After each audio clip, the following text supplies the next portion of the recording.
We got to get down south. It's some people waiting for us, man. It's some people Okay. waiting for us. In the first place, we're gonna go because this guy was the rapper that made me sit down and write raps. Nobody ever knows that, but this guy was the guy who made me. I'm in 8th grade. I heard an album, and I heard some inflections in a man's voice, and I said, "What the fuck is this? And who is that?"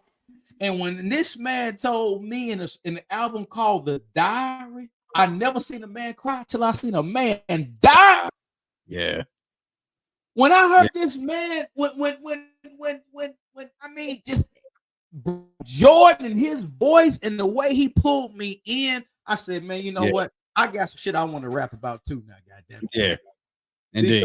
Because nobody, I feel, has ever done the way you and I do it, ever given this man his own breakdown in the segment that Scarface really deserves, man.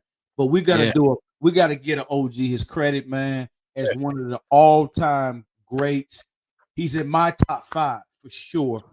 Yeah. Let's talk about Scarface's representing Houston, the career in review, brother. Yeah. I mean, it's amazing. And even before we talk about him dropping his debut album, Mr. Scarface is Back.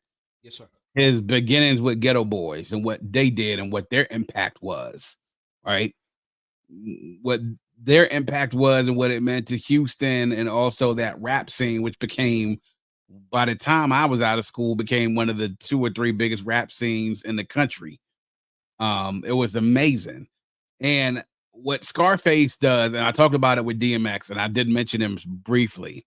Yeah, you alluded to it. His biggest thing and biggest selling proposition is that he is one of the 2 to 5 rappers I say out there. I said, when you put him in the category that can make you emotionally feel what it is that he's rapping about through his voice, through his inflections, through what it is that he's writing through the words. Right? Yes, he does that better than anybody. And it's from the early days of Mr. Scarface is Back to The World Is Yours to how intense he was on those records, right? Hardcore, back to his Ghetto Boys roots and everything, to the shift that happened during The Diary and afterwards. Yes, sir. Was genius because it was a shift. And when you look at a work like The Diary, man, that is now 30 years old, and that was one of the first albums we did for the Vault when we launched back in 2019. Okay. And I said, man, if we're going to do these albums, here's a short list of ones that we got to do from 94. And The Diary was on it. Come on now. It needed to be there. Yes, sir. And whenever you talk to Southern rappers and even rappers from Texas, and they talk about their influences of what made them want to rhyme, and to your point, Mac, The Diary's on that list. Right. Scarface just has a way of being able to connect to people. Like I said, emotionally, his voice, the words, it all connects to you to make you feel as though this shit is just not his life. It's your motherfucking life too. You ain't lying, Bucox. You know, and I think the point what drew it home is that you saw the Tiny Desk he did, man. And when he talked about how when he went in to go do Seen a Man Cry, and how he was there with Mike Dane and N.O. Joe, and they was in there, how he said he was super high trying to figure out what he was going to do and everything. And he sat there and he said, I knew that when he started saying what it was he was saying, he saw, you know, Joe and Mike Dean's eyes get real big because they were just amazed at what the fuck he was saying during that first verse when he was laying it down. You know, I mean, that's the type of connection that people have when they listen to Scarface, man. You get to that shit. Like I said, the Diary to me was the shift, man. What brought Scarface in from being a guy on the come up to being a star, to eventually being named one of the best. And then afterwards, you get the Untouchables and then my homies, you know, Last of a Dying Breed, my word, you know, The Fix. Fix.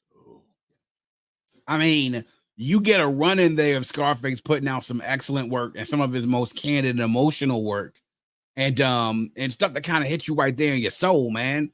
Like you can tell when artists put their heart and soul into this music. And the one thing you can never say about Brad Jordan is he never bullshit anything when it came to his music, bro. No, sir. Never did bullshit anything. So aside from the images that his pen could create to the way that his voice made you feel to what way it was that he was saying, his intensity and energy around the music is what helped to endear him to fans as well. All the hood dudes I knew when I was out there, the hustlers, them niggas used to listen to Scarface. That's a fact. Poets used to listen to Scarface. That's a fact. Intellectuals used to listen to Scarface. It was a wide range. It wasn't just one audience. That's a fact. And the fact that you had somebody that had that much dedication to their craft to be able to be good for so long. Now we're talking about all the way back to like 88. Grip it on another level. Come on, Peacocks. We can't be stopped with Ghetto Boys, man. These are classics. These are hood classics.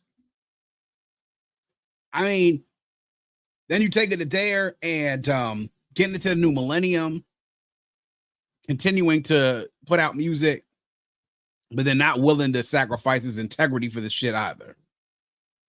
And him staying true to this shit, really, to get to the point where you're like, I'm not going to make any more music now because I'm not willing to sacrifice my integrity for my music. I have a body of work that is unquestioned through a 30-year career. Therefore, I'm going to just stop and not make no more music. I'm retiring. Man, I'll still go. Yeah.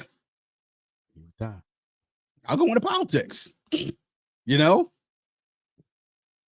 That's what speaks to Scarface more than anything, man. The fact that he could paint these pictures and it could be graphic and hardcore, but then it could be poetic at the same time as some of those later works.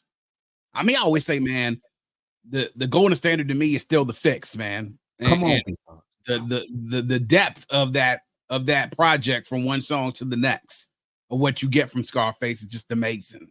It's absolutely amazing, bro.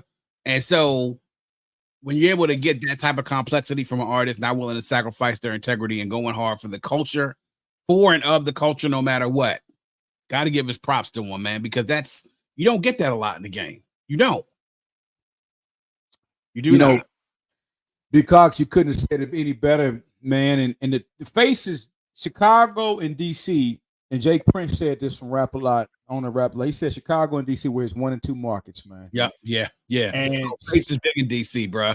Oh, they huge. They love him in DC. He rap about walking down the streets of Chicago and DC, and we Face get it. Hey man, you'll be hard pressed to get Pac and Face in Chicago, man, man, oh man. But what I want to talk about, B Cox and reference, and we ain't got to hang here long. But the fix, you saw how he gladiated with my other 2 top 5 rappers of all time, and that was Nas and that was Jay-Z. Yeah. Only one he ain't never rapped with was Big. And for my top 5, only one he never got a chance to rap with that I know of was Big. But we're not gonna act like him and Pac didn't tell us to smile either. Oh yeah, man. Yeah. Yeah, man. Yeah, talk about a moment, man. And when Smile the song dropped and the video dropped, it was something that shocked all of us. And it wasn't just the video, the visual of that person that looked like Tupac, like it couldn't have been him, right? Right. It was the content of the song that you heard from both of them brothers in that song, man. Yeah, man. Yeah. It's one of the moments, Bigger. The great Brad Jordan. Brad Jordan. Oh, yeah. All right. Because